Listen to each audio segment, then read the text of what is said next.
Bonjour à tous et à tous. Désolée pour les semaines précédentes, j'étais un peu souffrante.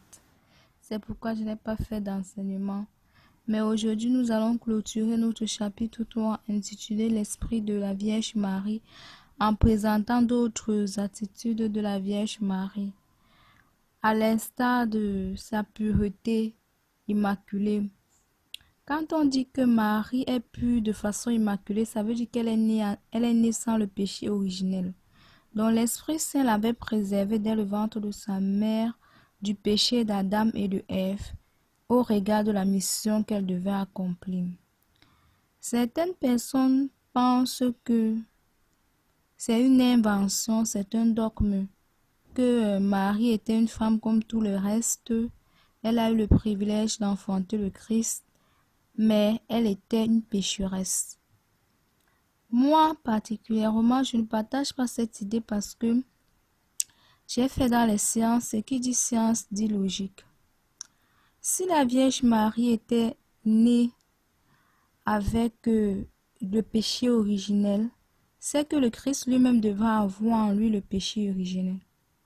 C'est vrai que c'est l'Esprit Saint qui forme le Jésus dans le ventre de la Vierge Marie, mais le credo nous dit que Jésus a pris chair de la Vierge Marie. Donc, la partie charnelle de Jésus lui vient de la Vierge Marie.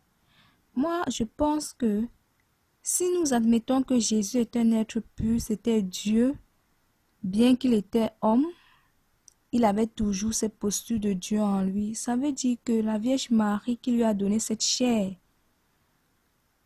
cette partie touchable, ne contenait pas le péché en elle.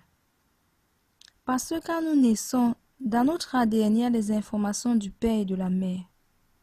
Si le Christ est pur et qu'on admet qu'il est Dieu, ça veut dire que la Vierge Marie, son ADN avec les informations de la Vierge Marie. Sa chair, c'était celle de la Vierge Marie. Donc, si nous acceptons que Jésus est Dieu, ça veut dire que Marie aussi, elle, n'avait pas de péché originel. C'est ça qui avait empêché à Jésus d'être un être imparfait.